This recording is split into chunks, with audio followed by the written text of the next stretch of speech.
Dustin Baker, this is VikesNow. These Vikings are 10-2, hanging out on the doorstep of the postseason. I wanted to get on record the scenario that has to happen for this team to reach the postseason. It's pretty easy. It's pretty straightforward. There are 3 items that need to happen, and then we'll chat a little bit about the takeaways from Vikings over Cardinals, which was a really odd game, but the Vikings took care of business. Usually that's all we care about. But as we venture into Week 14, incidentally, the final game of most folks' regular fantasy season. Good luck to you. The Vikings really just need one win and a little bit of help to get in the dance. So if they don't clinch this weekend, you'd be looking at next weekend against the Bears, next Monday, I should say. But the easiest way to think of this playoff scenario is it's 3 steps. The Vikings, if they win, that is the first step. If they beat the Falcons, they will need 2 other things to happen. So take care of business in the Kirk Cousins personal revenge game. If he doesn't get benched for Michael Penix, there's some Atlanta fan momentum for that. Beat the Falcons, and then you need the Vikings to win over the the Bills to win over the Rams, which feels sort of doable because the Bills are playing quite well and the Rams are in that bunched up NFC West. So a Vikings win over the Falcons, a Bills win over the Rams, and then the Seahawks, who the Vikings play in about 2 weeks, need them to beat the Cardinals, who the Vikings just vanquished. So in a very short story, the Vikings need to beat the Falcons, the Bills need to beat the Rams, and the Seahawks need to beat the Cardinals, and then at the very least, the purple team would be in for a wild card postseason spot. There's this really awkward scenario where if the Vikings keep stacking these wins but don't quite catch the Lions, they're going to get the 5th seed and probably play the Falcons or the Buccaneers, maybe the Seahawks, maybe the Cardinals, and the record's going to be like something awesome, like 13-4, 14-3, 12-5 if they slide a bit. The season has gone so well that their record is going to be fancy, but still probably get wild card positioning and go on the road for round 1 of the postseason. The good news is that last week, and then pretty much the rest of the way here, these next 5 games, they're all against teams minus the Bears that are either mediocre, good, or potentially frisky. And of course, you have the Packers and the Lions at the end of the season. But beating the Cardinals, they are right there trying to win their division, get in the postseason. Falcons still on top of the NFC South, but they got to start winning. And then the Seahawks feels like a sneaky playoff preview, and that'll be at their stadium where the Vikings have not won since 2006. So the magic number is 3. Vikings beat the Falcons, Bills beat the Rams, Seahawks beat the Cardinals. That's where we're at for the math. A couple things that I want to call out in the win over the Cardinals. I said at the top of the show that was a very weird win. The ground game couldn't get going for the Vikings. The defense wasn't great. Kyler Murray pretty much did what he wanted to in the first half. The Vikings defense stiffened on the final drive.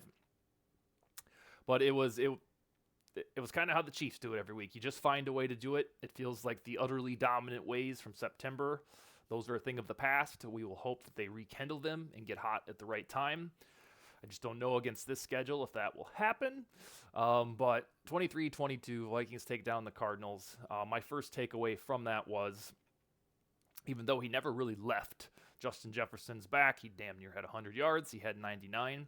And the Cardinals opted not to play that Bears scheme with double and triple coverage on Jefferson. So, as a response, Jordan Addison, TJ Hawkins did not quite feast as much as they did against the Bears, but we'll take it because, Jefferson got his 7 catches for 99 yards.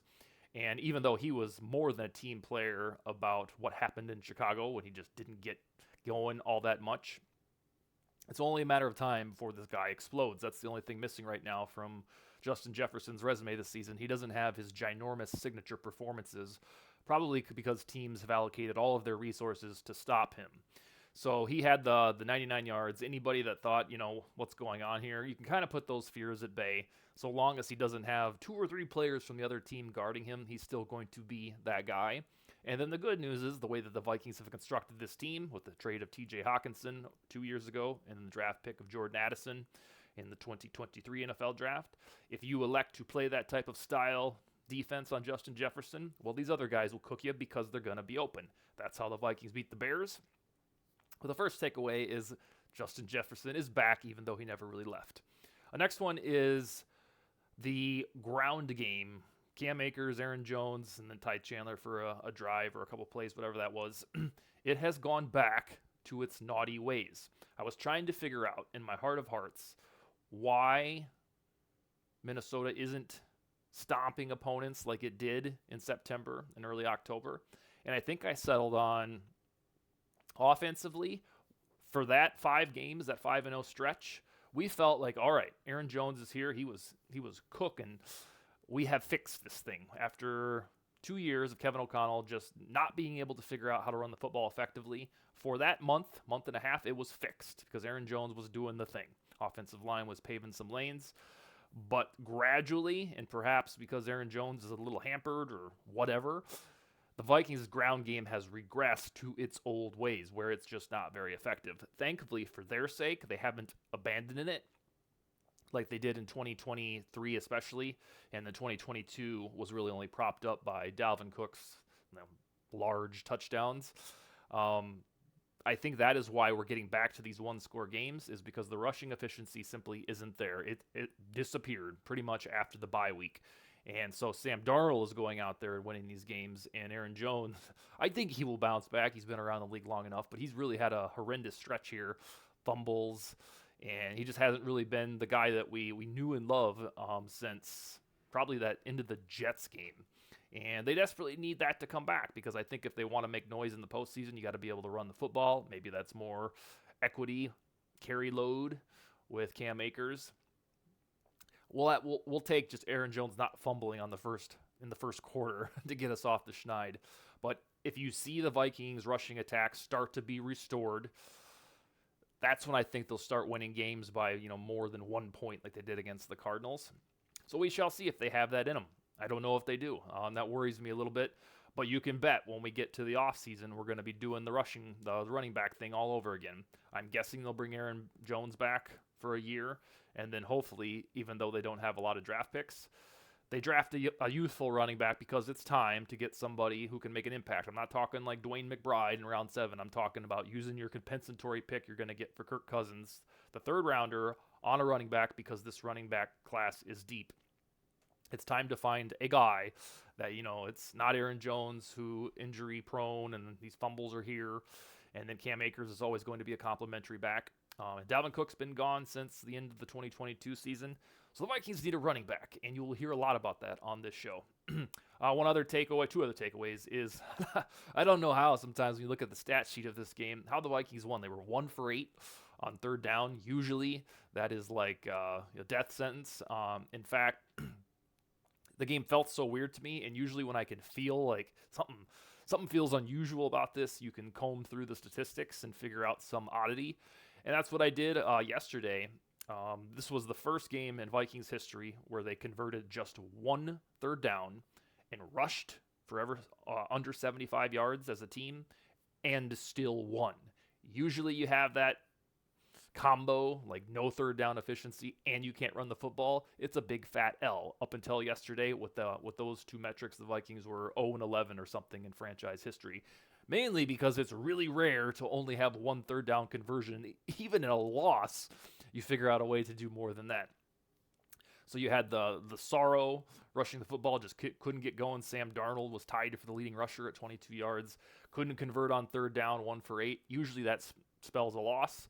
Somehow the Vikings won, and with those 2 statistics combined, the first time they've ever done it in team history. So hopefully they get that 3rd down stuff fixed. The Vikings are usually, this year, really good on 3rd down. Not so much against the Cardinals.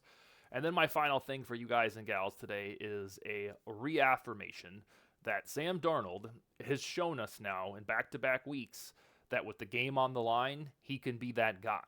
I think I was on a couple shows earlier this week where I wanted to lift up that through the first 2 months of the season, mainly coming out of the bye, I think most of us were worried that even though the wins were dominant, we lived through the 2016 season, some of us through the 2003 season, where they started 6-0 20 years ago and then started 5-0 in 2016, and then the bottom kind of fell out.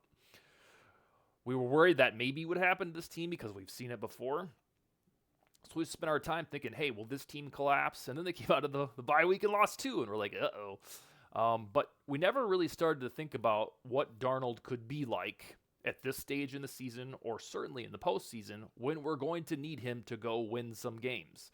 It was mainly hoping that he continued his pretty sweet pace through the regular season, but now, almost unprovoked, he's shown us against the Bears that game-winning drive in overtime, and then against the Cardinals when he found Aaron Jones for the game-winning touchdown, that if we ask him to do that down the stretch of the regular season against opponents that are better than we've seen in the last month, he can do it, and that is supremely encouraging. It's like the one thing that separates your ability to proclaim the Vikings as frisky. I think Sam Darnold is the one character on this roster that holds a lot of us back from saying this is a Super Bowl contender, because we just kind of assume that the honeymoon with Darnold will end kind of like it did with Case Keenum in 2017. But I tell you what, the last two games in clutch situations, the guy has delivered. It's probably why he was so coveted coming out of USC and why he was the third overall pick in the 2018 NFL draft. But we already know that the defense on the whole is a very damn good operation. This is a Super Bowl caliber defense, whether you like it or not. And they rank number one per EPA per play, number one for DVOA. And even good defenses are going to have moments or stretches where it's kind of like, hey, what's going on? And that's what happened against the Lions, happened against the Rams, but they've rebounded, even if it was against shitty quarterbacks. So we've kind of established that the defense is going to be there when we need it. A case study of that was the final drive against the Cardinals. But we did not know up until the last couple weeks whether or not Darnold would be good in those situations, because they're going to come up. If you think you can, beat the Packers at home, twice this season, and then certainly if the game against the Lions means anything in January, in Week 18, you're probably not going to be able to coast through those games with a lead and ask your defense to stuff it out. You're going to need some clutch Darnold. And the last two games, he's shown that he can be that guy. So I still think the Vikings can win a postseason game. It'll probably be against an opponent that isn't quite as good as them in round one. Falcons, Bucks, Seahawks, Cardinals, one of those teams. And then once we get to round two, the divisional round, we're like, oh boy, we're going to Philadelphia or something like that. It's really fantastic that we've been able to see these last two games from Darnold, that with the game in the balance, he says, you know what, sure, I can go win that thing for you. I think undercover, we all wanted to see that, and it's there. All right, that's all I got. We'll be back tomorrow, I think, talking to Josh Fry about all things Vikings.